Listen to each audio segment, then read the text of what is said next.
रहे हैं। हाँ, तो एक मिनट ये पर्ची निकाल लेते हैं, हाँ। ठीक है ना। चलिए, हाँ, फिर अब से हमारे पास अभी हाँ, अब आप देखिए पहले से अंदर कोई वोट नहीं है। कोई नहीं। एक मिनट में इसको भी शो रिजल्ट को 0 कर दूं। अभी एप्पल को वोट दिया था एक हमने, तो टोटल वोट 1 हो गया।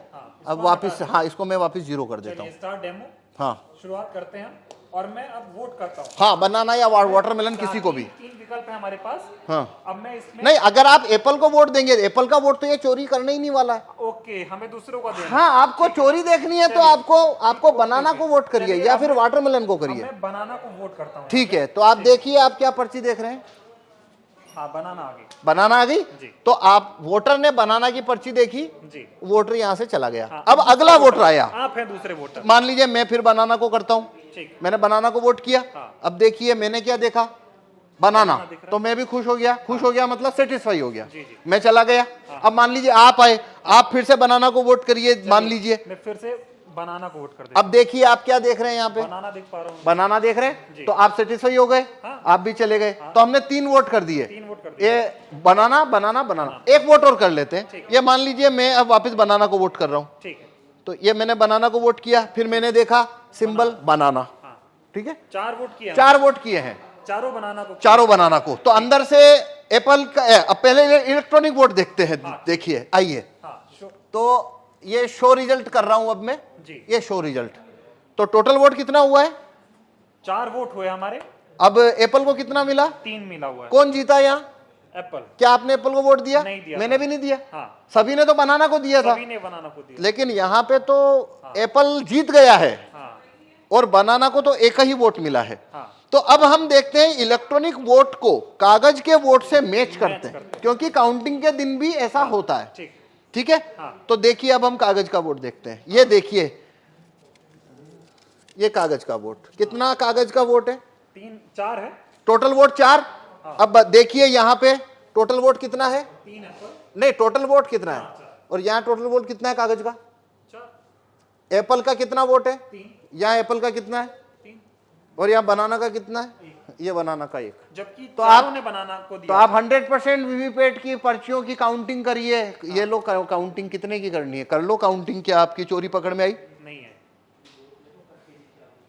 अभी, लेकिन मांग ये हो रही है, जो विपक्ष के जो इंडिया गठबंधन के तमाम नेता हैं वो ये कह रहे हैं कि वीवीपैट की पर्चियों की 100% मिलान होनी चाहिए। मशीन की गिनती आप बताइए होनी चाहिए क्या।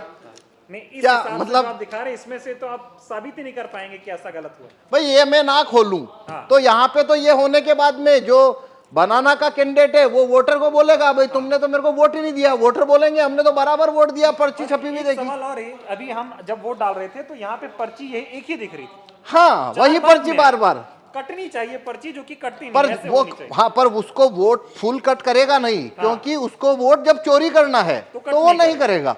हाँ, क्योंकि वो फिर पर्ची वहीं दिखती रहती है। हाँ हाँ हाँ, ये सारा खेल है। हाँ, ये सारा खेल है। और ये इसको जिस सीट के ऊपर आपको वोट जितना चोरी करना है वैसा उसमें कमांड आप भेज दीजिए तो वैसा होना शुरू हो जाएगा। कुल मिला के ये साबित होता है कि ईवीएम को आसानी से हैक किया जा सकता है। आसानी से इसमें वोट चोरी हो सकते हैं और वो कभी पकड़ में नहीं आएंगे, क्योंकि यदि मैं ये खोल के ना दिखाऊं तो आप कभी नहीं, ये साबित नहीं हो सकता कि वोट चोरी हुआ है। चुनाव आयोग खोलने देगा नहीं आपको। तो नहीं, चुनाव आयोग तो छूने ना देता। हाँ, वो कहता है वो जब लास्ट में काउंटिंग होती है तभी वो 5 हर विधानसभा में 5 वीवीपैट खोली जाती है। ठीक है। अभी ये बताइए कि 2024 का चुनाव, जिसे कहा जा रहा है कि लोकतंत्र और संविधान को बचाने का चुनाव हो रहा है, तमाम लोग ऐसा कह रहे हैं अब की बार अगर बीजेपी को नहीं हराया, अब की बार सत्ता परिवर्तन नहीं हुआ तो बीजेपी ऐसी पार्टी है जो देश में चुनाव ही नहीं होने देगी। इस तरह के सवाल खड़े हो रहे हैं। इस वक्त में, ऐसे हालात में अगर ईवीएम से चुनाव हो रहा है तो कितना बड़ा खतरा आप देख रहे हैं। देखिए, ये भारत में अभी सारी 545 लोकसभा सीट के ऊपर जो चुनाव होने वाले हैं वो वीवीपैट से होने वाले हैं। सभी में कांच है, वो काला है, सभी में लाइट की अवधि 7 सेकंड है।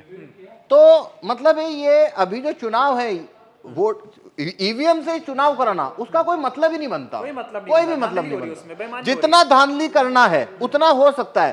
5 सीट करो चाहे 50 सीट करो चाहे 100 सीट धांधली करो, और वो कभी पकड़ में नहीं आएगा। इसीलिए हम ये, भाई आपने, अगर मैं ना गेट खोलूं आपको पकड़ में आ रहा है, नहीं आ रहा, किसी को आ नहीं सकता। मतलब सारा खेल इसी काले शीशे का है, ये जो हाँ, लगा हुआ है। हाँ, तो इसलिए हम कह रहे हैं कि देखिए भारत के अंदर सिटीजन के पास कोई ज्यादा राइट्स तो है नहीं।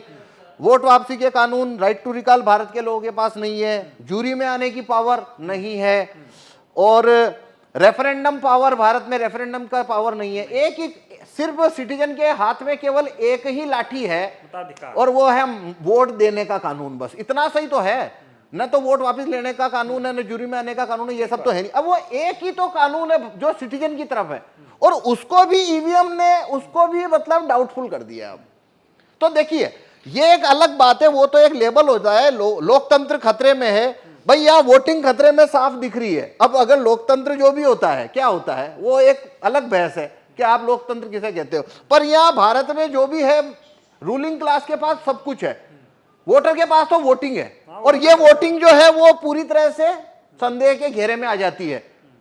तो पूरा लोकतंत्र ही जैसे आपको वो संदेह के घेरे में आ जाता है। तो मेरे इससे आप पूछो तो 2024 की में जितनी भी पार्टियां, रिकॉग्नाइज पार्टियां जो कि चुनाव लड़ रही है, या वो उन्होंने ये मुद्दा ही गलत उठाया कि भाई 2024 के बाद में यहाँ पे चुनाव ही नहीं होंगे। भाई अभी कहाँ हो रहे हैं?